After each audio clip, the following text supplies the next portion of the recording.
Hola, estimados cursantes. Hoy les voy a platicar sobre el módulo que tiene como tema módulo 5, diseño y aplicación del PAE. En este módulo lo iremos construyendo de manera transversal, pero sí es importante que revisemos cómo lo vas a ir construyendo y que les quede muy claro cómo irán elaborando este esquema que está adjunto en el módulo 5. El proyecto de aplicación escolar es la estrategia que nos permitirá aplicar todo lo que vamos recibiendo de información en este curso. Es de vital importancia que todos los procesos de actualización impacten en el aula o la escuela o la comunidad educativa en general. Es bien sabido que todos los docentes, todo agente educativo tiene un gran repertorio de información que aplica de manera empírica en cada uno de sus contextos, pero es importante y necesario que la intervención pedagógica esté basada en conocimientos teóricos y razonados. Es por eso que lo que recibimos en los procesos de actualización tiene que verse reflejado en las aulas. De esta manera, transversalmente, como les mencionaba, este proyecto de aplicación escolar lo iremos elaborando poco a poco. El acompañamiento de tu asesor hará este proceso más amigable. Desde la primera sesión te presentaremos los elementos que se consideran prioritarios en la construcción del PAE. Desde ese momento, tú tendrás toda la información que necesitas para irlo elaborando. Pero no te preocupes, acompáñame. En este momento te voy a presentar el esquema y te iré detallando qué es lo que tú irás integrando en cada aspecto. Vamos pues a ver el esquema. Bien, como les mencioné, vamos a ubicarnos en el esquema del proyecto de aplicación escolar para que la información que vamos a ir integrando esté más clara para todos ustedes. Tenemos unas consideraciones, aspectos que tenemos que tener muy claros antes de iniciar. Es necesario, docente de grupo, que identifiques al alumno o alumnos que enfrentan barreras para el aprendizaje y la participación dentro de tu grupo. Puedes observar detenidamente cuáles son sus representaciones de ellos, cuáles son sus conductas, sus actitudes, para que empieces a ubicarlos o a identificarlos. Hablamos de alumnos que enfrentan barreras, todos aquellos que se encuentran en una condición de vulnerabilidad. Hablamos de aquellos que presentan condición de discapacidad, condición de salud, condición migrante, condición indígena, todos los que de alguna manera están teniendo dificultades para acceder al logro educativo. Si tu función es directivo, entonces tendrás que identificar aquel grupo en el que exista mayor población de este tipo que te menciono y en el que sea necesario que tu intervención como director sea de acompañamiento a ese docente. Si tu función es de supervisor, entonces tendrás que identificar la escuela en la que tiene mayor población de este tipo y también tendrás que plantearte cuál sería el acompañamiento que tú le brindarías al directivo y al maestro de grupo para poder minimizar las barreras que enfrentan estos alumnos. Si tu función es de asesoría técnica, entonces también tendrás que dar acompañamiento a esa escuela que seleccionó el supervisor o que tú seleccionaste de todas las escuelas que atienden en la zona para que des acompañamiento al docente de grupo en la diversificación de estrategias para la atención de estos alumnos. También tendrán que ir identificando el estilo y el ritmo de aprendizaje de estos alumnos dentro del contexto áulico.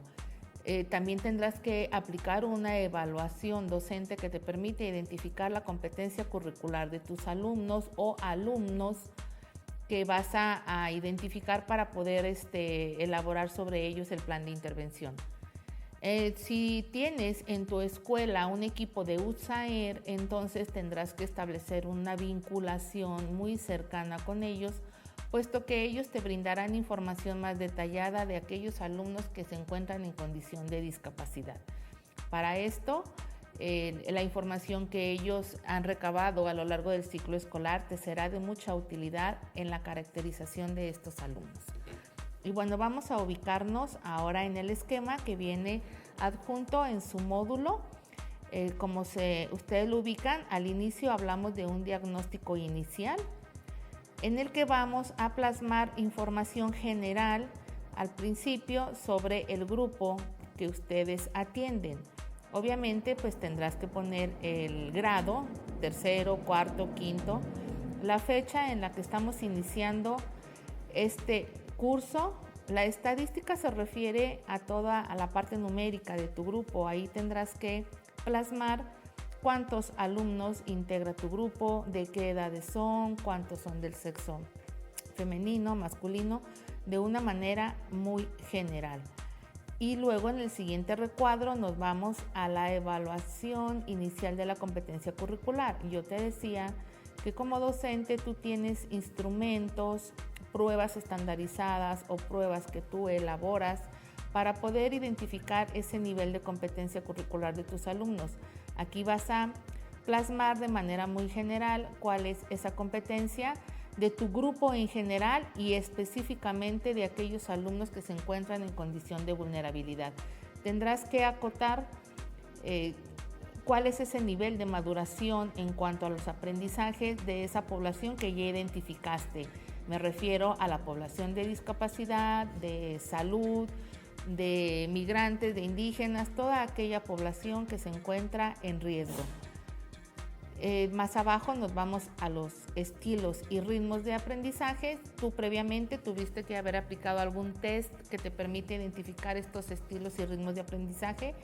Les estamos proponiendo algunos que están ya en la bibliografía, pero de igual manera, si tú ya tienes experiencia en la aplicación de un instrumento para identificar el estilo y ritmo de aprendizaje, obviamente lo puedes aplicar y entonces podrás plasmar aquí la información que te arroje ese test. Evidentemente aquí ya te irás enfocando en caracterizar a los alumnos que tú seleccionaste como población vulnerable. En lo que se refiere al ambiente de enseñanza y aprendizaje en el aula, aquí describirás cómo es tu aula, cómo es que como docente propicias que tu aula sea un ambiente de enseñanza y aprendizaje. Cómo la tienes acondicionada, cómo están distribuidos los espacios, qué tipo de materiales visuales tienes para estos alumnos, qué tipo de adecuaciones has hecho en el aula para que todos puedan acceder a las actividades que tú les planteas día a día. Luego vamos a irnos a los intereses y preferencias. Obviamente estamos hablando de aquella población que tú seleccionaste. Qué es lo que les interesa, cómo aprenden, qué prefieren, cuáles son sus actividades de más interés y que tú tengas plenamente identificadas. De esta manera, con ese aspecto de intereses y preferencias, terminamos en lo que es el diagnóstico inicial. Habrá información que tú obtendrás de un instrumento que vamos a aplicar, que es el INDEX. Ese instrumento nos va a arrojar el nivel de maduración de la escuela respecto a las políticas, prácticas y el otro aspecto que ahorita se los menciono. Esa información, culturas.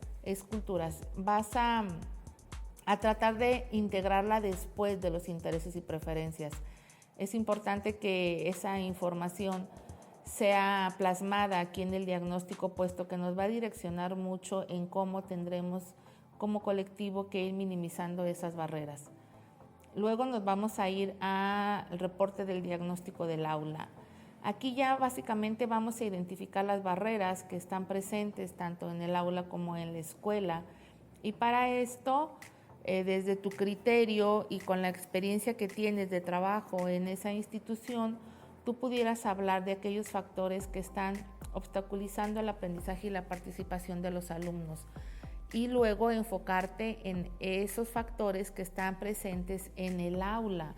¿Qué es lo que está pasando para que estos alumnos no puedan acceder a los aprendizajes que tú les planteas?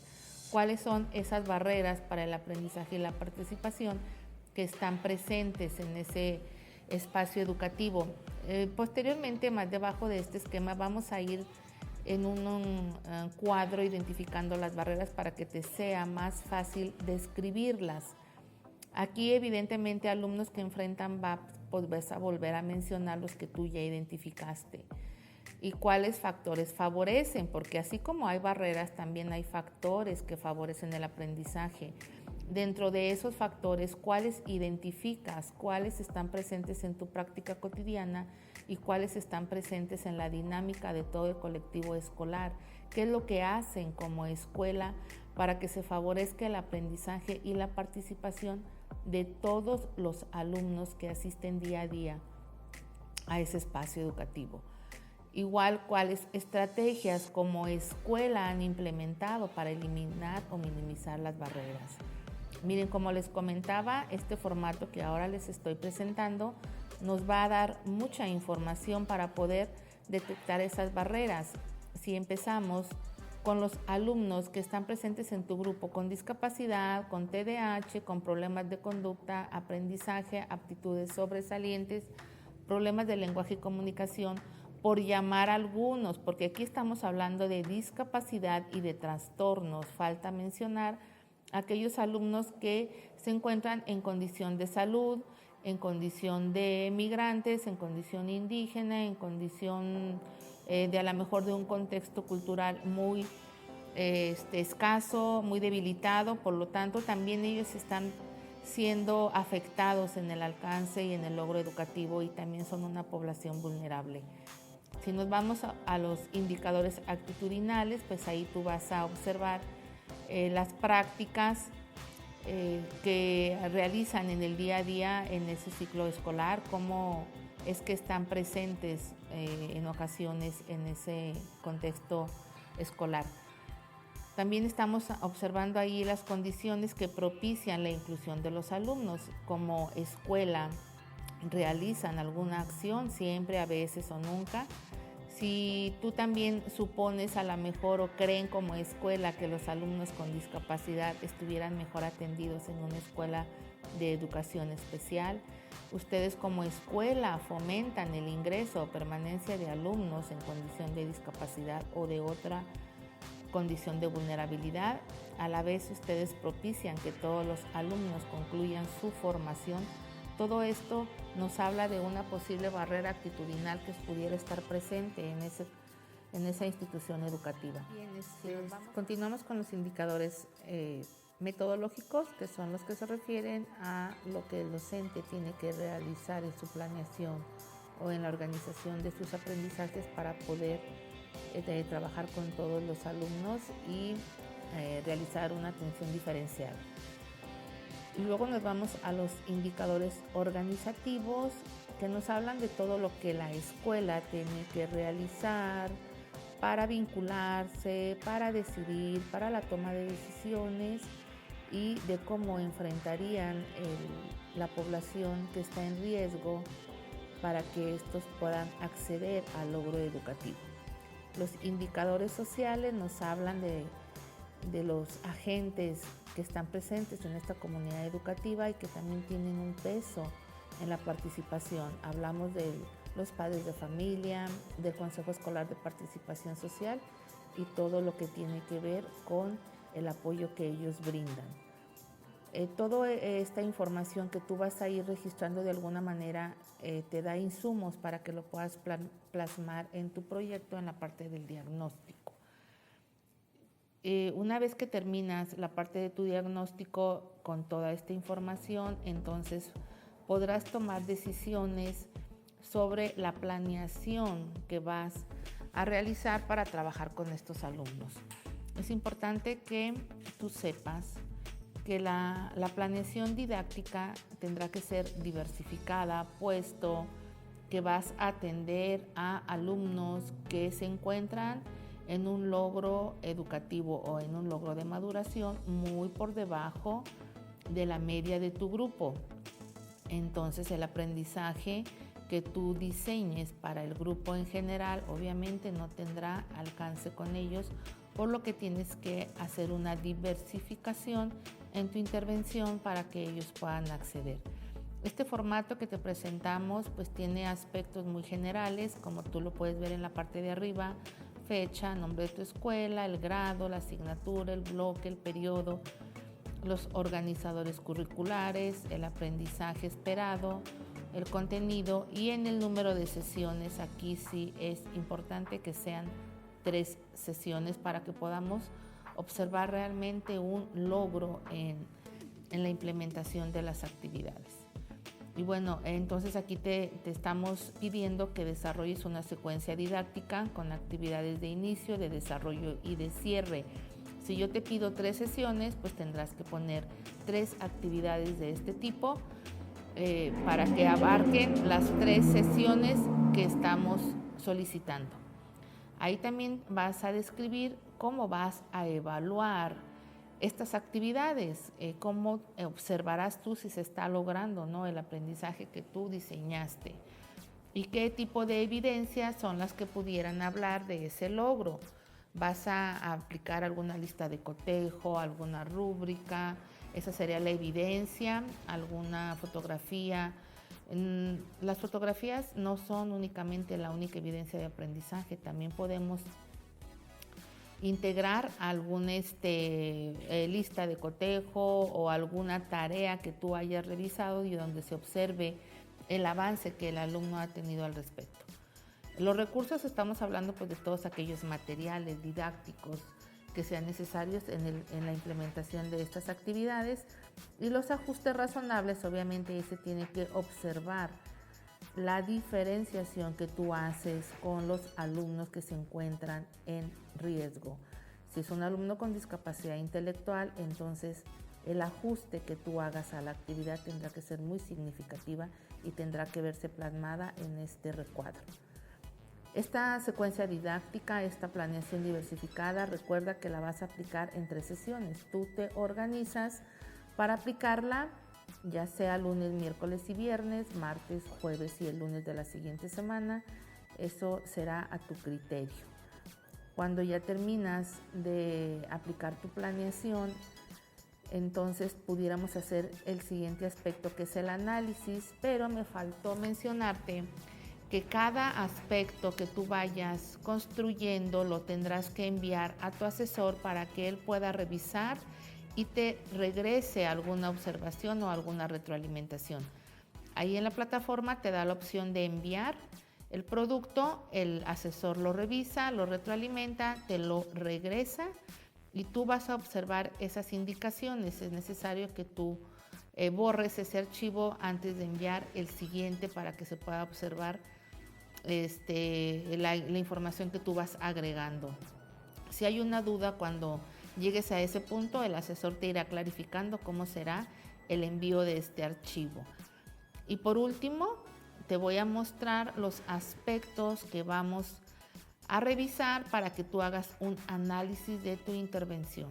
Si no reflexionas sobre cómo te fue en la aplicación de esta planeación, si no identificas qué áreas de oportunidad tienes como docente, entonces no habremos trabajado realmente en favor de la inclusión. Estaremos nada más repitiendo patrones para cumplir con la autoridad o para cumplir con un requisito. Cuando tú estás aplicando tu secuencia didáctica, te puedes ir dando cuenta de los logros, de las dificultades, de aquellos aspectos que no se contemplaron, pero que van a estar presentes cuando el niño está resolviendo las actividades. Entonces aquí hay varios planteamientos que tú tendrás que ir identificando y tendrás que ir escribiendo para que entonces tú puedas responder a este último planteamiento que dice: ¿qué acciones retomarías para mejorar tu intervención atendiendo a las diferencias en el aula? ¿Qué aprendiste de todo esto, maestro? ¿Tendrás que hacer cambios en tu intervención? ¿Tendrás que hacer cambios en tu planeación? ¿Tendrás que hacer cambios en la manera como planteas a los alumnos los conocimientos? ¿Estás haciendo lo correcto? ¿Qué puedes mejorar? Si estás haciendo todo lo posible para que todos tus alumnos aprendan, te felicito porque realmente has entendido este enfoque. Si tienes que mejorar algunos aspectos, te invito a que lo hagas. Nunca es tarde para que podamos hacer cambios en beneficio de los alumnos y de la escuela en general. Bueno, de esta manera concluimos este proyecto Yo espero que haya sido una experiencia interesante para ti y sobre todo que sea de mucho aprendizaje. Gracias por haber participado de este proceso y los invito a que continúen accediendo a los cursos que la Unidad de Formación Continua nos ofrece. Gracias.